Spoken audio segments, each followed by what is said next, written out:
Êtes-vous plutôt dans le recevoir ou dans le donner? Est-ce que votre balance est à l'équilibre ou est-ce qu'elle penche plutôt d'un côté ou de l'autre? Bonjour à tous, je suis Véronique Chaput, sophrologue, praticienne en hypnose, thérapie brève et énergétique. Et cette capacité à recevoir est toujours quelque chose qui pose question. Et pour vous? Recevoir, c'est tout recevoir. Souvent, en cabinet ou dans les discussions, vous allez pouvoir dire mais pourquoi ça m'arrive, qu'est-ce qui m'arrive, j'ai jamais quelque chose de bien, ou je mérite pas de recevoir, ou moi je préfère donner que recevoir. Et puis on se rend compte au fur et à mesure que finalement c'est pas toujours très juste. Effectivement, pour pouvoir donner, il faut avoir reçu, il faut que son garde-manger soit plein si on veut pouvoir donner, sinon c'est très compliqué de pouvoir donner, même si on a l'impression de bien faire. Et surtout, êtes-vous capable de recevoir? Et recevoir, c'est s'accueillir aussi comme être vivant sur cette planète. Recevoir, c'est être capable de dire merci à l'autre dans cet échange inconditionnel. C'est-à-dire que si l'autre me donne, je n'ai pas besoin à mon tour de lui redonner.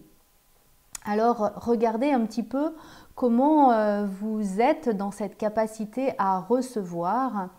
Est-ce que par exemple vous dites quand quelqu'un vous remercie, vous lui dites de rien, ou est-ce que vous lui dites avec grand plaisir?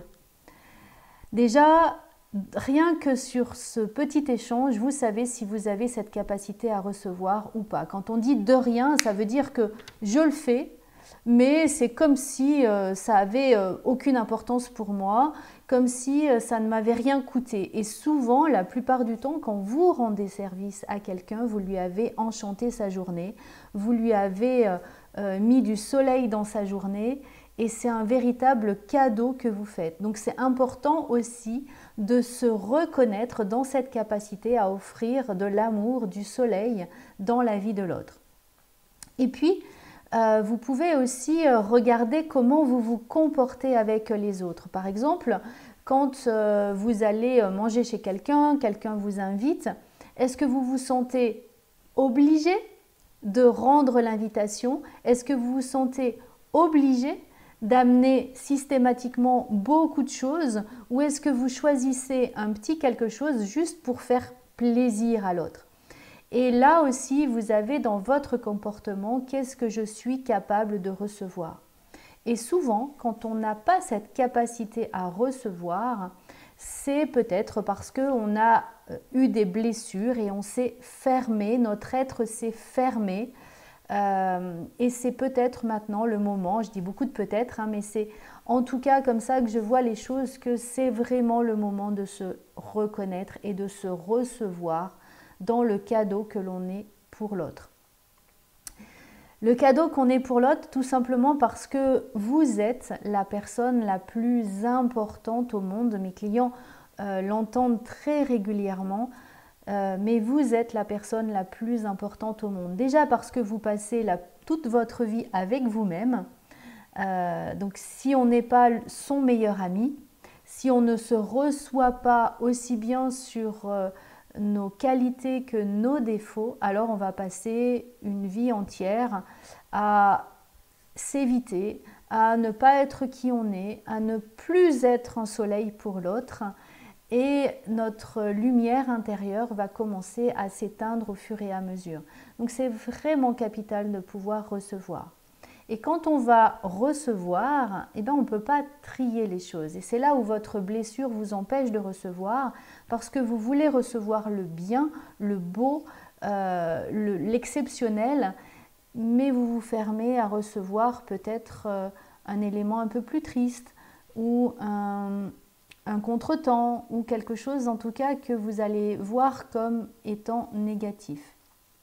Si on veut rentrer dans cette résilience, et là vous pouvez largement écouter Cyrulnik qui en parle, quand quelque chose est difficile, quand quelque chose est désagréable, il a quand même quelque chose à nous dire. Et ce désagréable n'est pas forcément quelque chose de négatif. Il est peut-être juste là pour nous impulser, pour nous booster vers cette porte ouverte, vers le meilleur, vers cette porte ouverte qui va nous permettre de pouvoir s'accueillir dans toute son entièreté et donc de pouvoir passer l'étage supérieur. Donc l'idée, c'est vraiment de pouvoir accueillir aussi bien le difficile que le beau. Et quand on va commencer à accueillir le difficile, c'est-à-dire cette contrariété, cette émotion que l'on n'a pas envie de ressentir, connectez-vous sur si j'ai cette émotion, quelle information elle me donne et comment je peux voir le beau derrière. Et peut-être que là, actuellement, je ne le vois pas. Mais j'ai la conviction qu'il est présent, qu'il est là et que vous pouvez vous ouvrir à ça.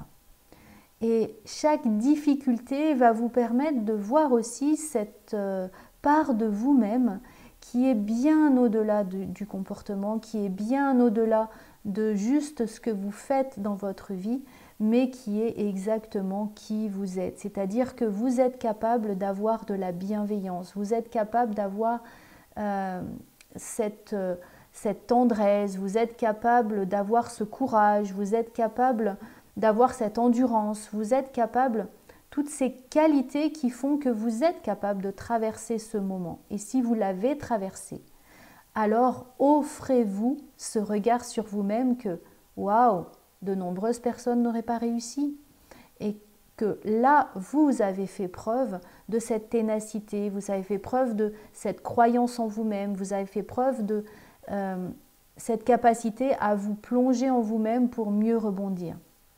Et ça va être enrichissant pour vous, en tout cas, de pouvoir noter ces progressions à chaque fois, même si effectivement, vous n'êtes pas encore au point que vous le souhaitez, mais vous êtes en train d'avancer chaque jour un peu plus vers vous-même, chaque jour un peu plus dans votre vie, sur ce chemin qui est le vôtre. Et au fur et à mesure, que vous allez le reconnaître en tout cas, c'est comme un escalier qu'on monte avec certains paliers. Bah oui, quelquefois on reste un petit moment sur le palier, peut-être le temps de se reposer d'ailleurs, peut-être le temps de se régénérer, et puis au fur et à mesure, une autre épreuve de la vie, un autre moment de vie va vous booster sur le palier supérieur, à monter chaque fois une marche de plus. Et je vous invite vraiment à reconnaître chaque marche que vous montez, même si vous n'êtes pas encore arrivé en haut. Vérifiez vraiment que vous avez reconnu en vous remerciant, en utilisant par exemple cet Ho'oponopono de dire je t'aime et merci. Je t'aime et merci. Et encouragez-vous chaque jour à vous dire je t'aime en vous regardant dans une glace. Je t'aime, toi, là, en face de moi. Et merci. Merci d'être juste toi et d'avancer chaque jour vers qui tu es. Et vous allez voir qu'au fur et à mesure, ça va devenir de plus en plus facile et vous allez rebondir de plus en plus facilement dans les épreuves de votre vie. Voilà. N'hésitez pas aussi à venir expérimenter certains ateliers que vous allez pouvoir vivre pleinement avec plein d'exercices, plein d'astuces qui vous permettront de vivre de plus en plus. Donc je vous invite à visiter mon site internet, mes sites internet pour pouvoir, si vous êtes loin, si vous n'êtes pas dans le 42 ou autour du 42 dans la Loire, de pouvoir quand même participer au fait que vous avez cette capacité à résilier, à avancer vers qui vous êtes et à devenir cette personne que vous avez vraiment envie d'être. Vivez votre vie, soyez vous-même. Belle journée à tous.